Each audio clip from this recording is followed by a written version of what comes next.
Welcome to 6am news. Details చూద్దాం. Dear daddy అంటూ కేసీఆర్ కు కవిత రాసిన లేఖ తెలంగాణ రాజకీయాల్లో సంచలనంగా మారింది. మరి ముఖ్యంగా బీఆర్ఎస్ ను ఓ కుదుపు కుదిపేసింది. ఈ లేఖ లీక్ అవ్వడంపై ఎమ్మెల్సీ కవిత సంచలన వ్యాఖ్యలు చేశారు. కేసీఆర్ దేవుడు లాంటి వారని, కానీ ఆయన చుట్టూ మాత్రం దయ్యాలున్నాయని అన్నారు ఆమె. పార్టీ అభివృద్ధి కోసం రాసిన లేఖను బహిర్గతం చేయడాన్ని ఆమె తప్పుపట్టారు. తాను రాసిన లేఖే బయటకొచ్చిందంటే పార్టీలోని సామాన్యుల పరిస్థితి ఏంటని కవిత ప్రశ్నించారు.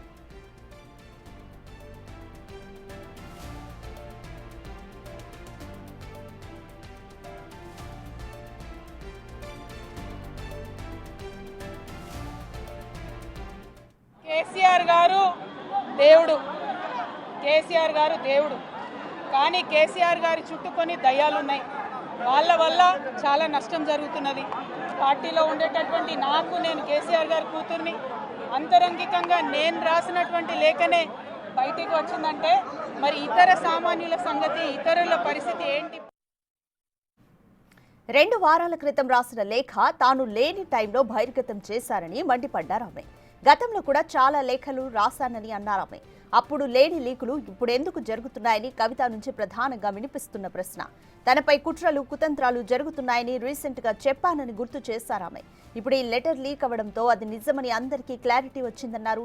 పార్టీలో ఏం జరుగుతుందో అందరూ ఆలోచించుకోవాల్సిన అవసరం ఏర్పడిందని చెప్పారు కవిత.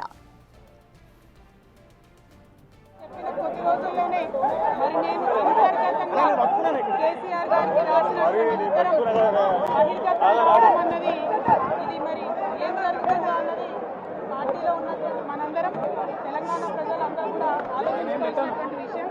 నేను వేరే ఏ విషయాలు చెప్పలేదు. నేను కేవలం పార్టీలో ఉండేటటువంటి అన్ని స్థాయిలో ఉన్నటువంటి నాయకులు అనుకుంటున్నటువంటి విషయాలు.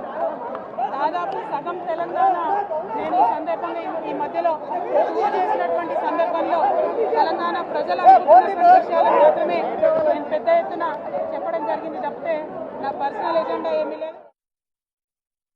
లేఖలో కొత్త అంశాలేమీ రాయలేదనేది ఆమె వివరణ. తెలంగాణ ప్రజలు, పార్టీలో కార్యకర్తలు అనుకుంటున్న విషయాలనే అధినేత దృష్టికి లేఖ ద్వారా తెలిపానని చెప్పారు ఆమె. ఇందులో తన వ్యక్తిగత ఎజెండా లేదని చెప్పుకొచ్చారు. ఎవరిపైనా తనకు ద్వేషం లేదని, కానీ తనపైనే కుట్రలు జరుగుతున్నాయని ఆవేదన వ్యక్తం చేశారు. దయ్యాలున్నాయని కవిత ఎవరిని ఉద్దేశించి మాట్లాడారనే దానిపై ఇప్పుడు తెలంగాణ రాజకీయాల్లో చర్చకు దారితీసింది.